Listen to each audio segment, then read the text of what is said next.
Have you ever stood by a beautiful, tranquil lake and felt a sudden, inexplicable chill run down your spine? As if the calm water holds secrets far deeper and darker than you could ever imagine. Today, we're traveling to Fresno County, California, to a place that looks like a postcard-perfect recreational spot, but is known to locals for something far more sinister. Welcome to Avocado Lake, a place some call a graveyard of ghosts and untold stories. By day, Avocado Lake is bustling with life. Families picnic on its shores, boats cut through the shimmering water, and the air is filled with laughter. It's a man-made reservoir created from a former gravel pit designed for joy and relaxation. But as the sun dips below the horizon and the crowds disperse, a different kind of energy takes over. The laughter fades, replaced by an eerie silence, and the once inviting water turns into a dark, mysterious mirror reflecting the night sky.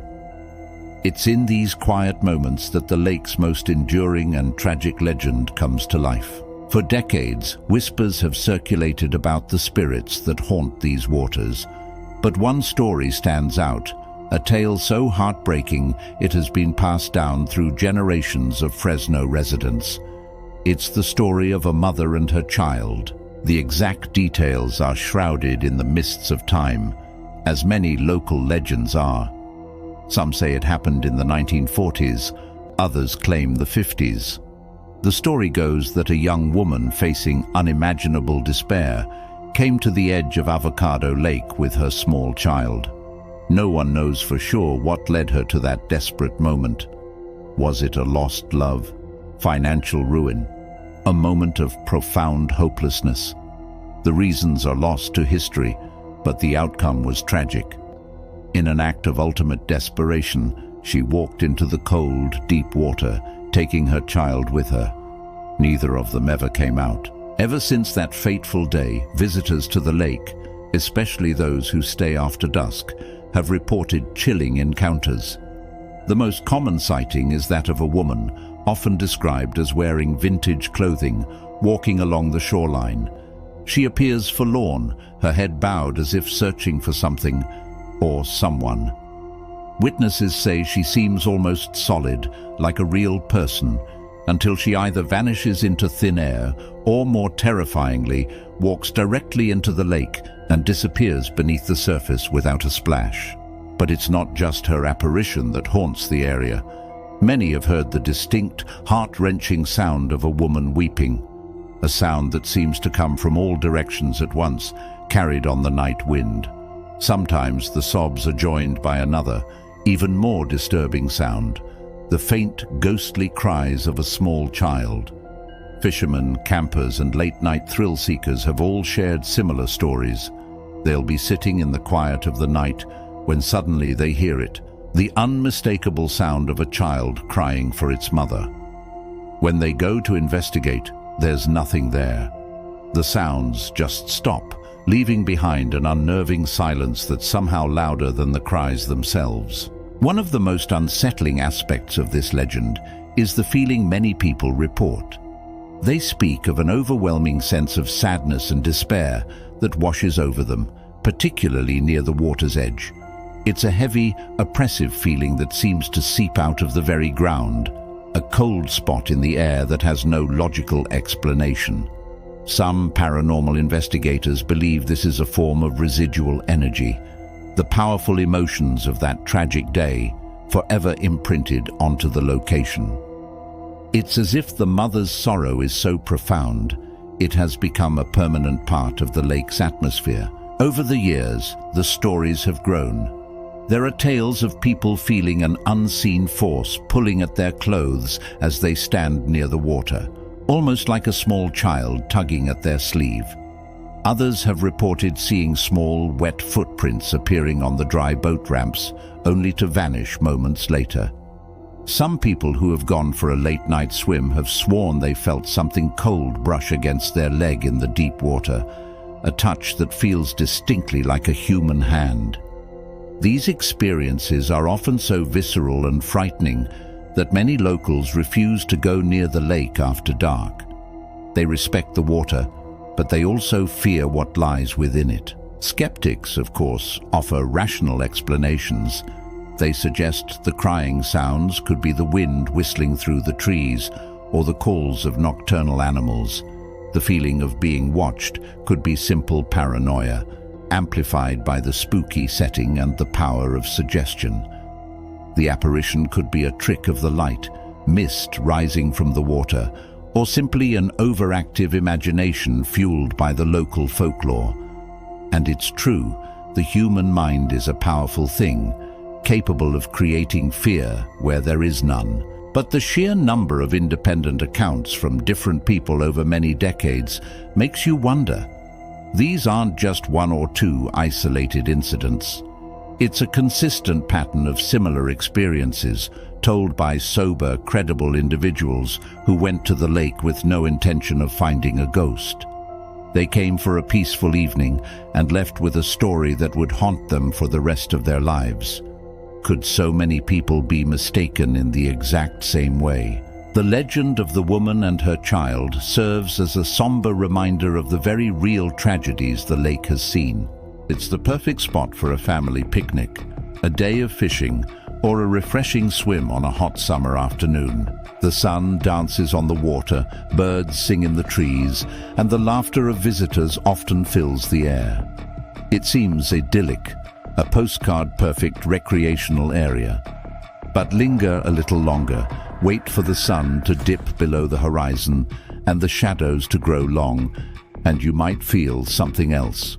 A subtle chill in the air that has nothing to do with the evening breeze. A sense of being watched from the murky depths. Because beneath this peaceful surface, Avocado Lake holds a dark and tragic history, a reputation that has earned it a chilling nickname among locals, the Graveyard. For decades, this man-made lake has been the scene of an alarming number of drownings. The official records are grim, but local lore suggests the true number is far higher, filled with stories that never made the headlines. The question that has haunted this community for years is, why? Why here? What is it about this seemingly calm body of water that has claimed so many lives? Some point to logical, albeit tragic, explanations. The lake was carved from an old gravel quarry, resulting in an uneven and treacherous lakebed. What looks like a gentle, shallow entry can suddenly drop off into deep, cold pits. Unseen currents, remnants of the King's River that feeds it, can swirl beneath the surface, powerful enough to pull even a strong swimmer under without warning. Add to that the thick, cold water that can quickly induce shock and hypothermia, and you have a recipe for disaster. These are the scientific explanations, the ones that officials cite.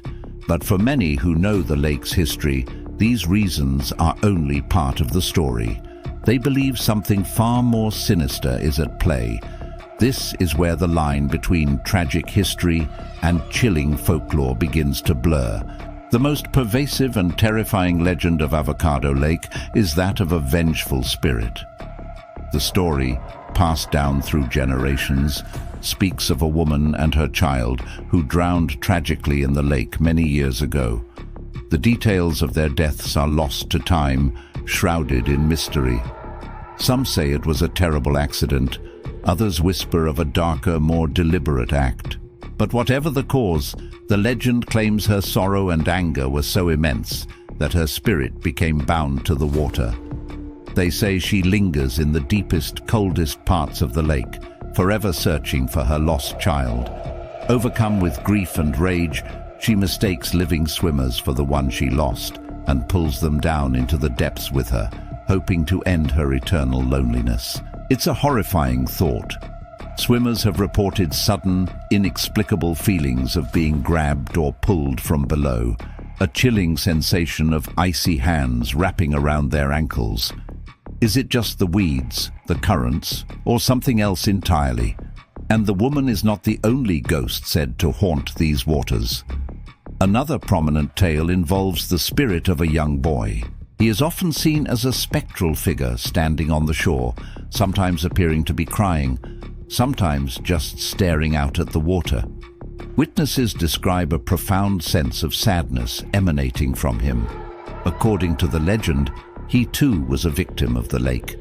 He waded into the water to retrieve a toy, misjudged the depth, and was pulled under by the swift drop-off.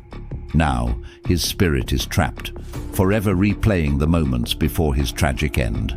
Some people claim to have seen a small, ghostly figure wading into the lake, only to vanish completely as they get closer. Others report hearing the faint, disembodied cries of a child carried on the wind, even when the park is completely empty.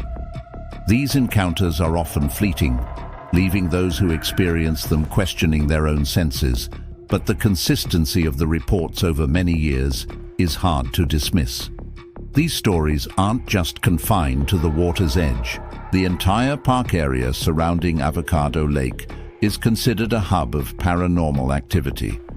People camping overnight have shared unsettling experiences of hearing footsteps circling their tents in the dead of night, only to find no one there when they look.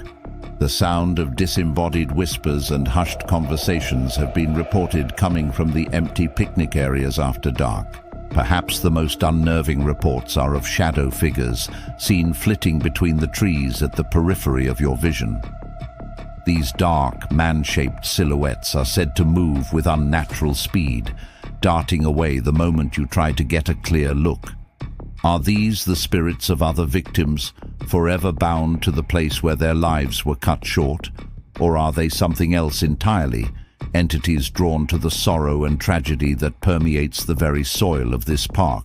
The sheer volume of these tragic events has led many to believe the lake itself is cursed. Some local legends trace this curse back to the land's origins, long before it was a lake. They speak of ancient burial grounds that were disturbed when the quarry was dug, angering spirits who have sought revenge ever since. This theory suggests that the water is merely a tool, an instrument for a much older, more powerful force that resides in the land itself. The negative energy, they say, is palpable. Visitors often report a sudden, overwhelming sense of dread or sadness upon arriving, a feeling that they are unwelcome. They describe a heavy, oppressive atmosphere that can turn a fun day out into a deeply unsettling experience, urging them to leave as quickly as possible. It's as if the land itself is warning them away. So, what is the truth of Avocado Lake? Is it simply a dangerous but beautiful recreational spot where a series of unfortunate, explainable accidents have occurred? Or is it a place marked by a deep and abiding tragedy, a watery graveyard haunted by the sorrowful spirits of those it has claimed? Perhaps the scientific explanations and the paranormal legends are not mutually exclusive. Perhaps the very real dangers of the lake, the drop-offs, the cold, the currents, are amplified by a lingering negative energy, a psychic residue left behind by decades of fear and loss. Maybe the terror a swimmer feels when caught in a current is misinterpreted as a ghostly touch. Or maybe, just maybe, the spirits of the lost are truly there, their warnings and their sorrow tangled with the weeds and the currents below. The next time you see a picture of a beautiful, placid lake, remember Avocado Lake. Remember that sometimes the most serene surfaces hide the deepest, darkest secrets. Thank you so much for joining me on this exploration into the chilling stories of Avocado Lake. What do you think is really going on there? Let me know your theories in the comments below. If you found this story compelling, please give this video a like and subscribe to the channel for more dives into the world's mysteries. Stay curious, stay safe, and we'll see you in the next one.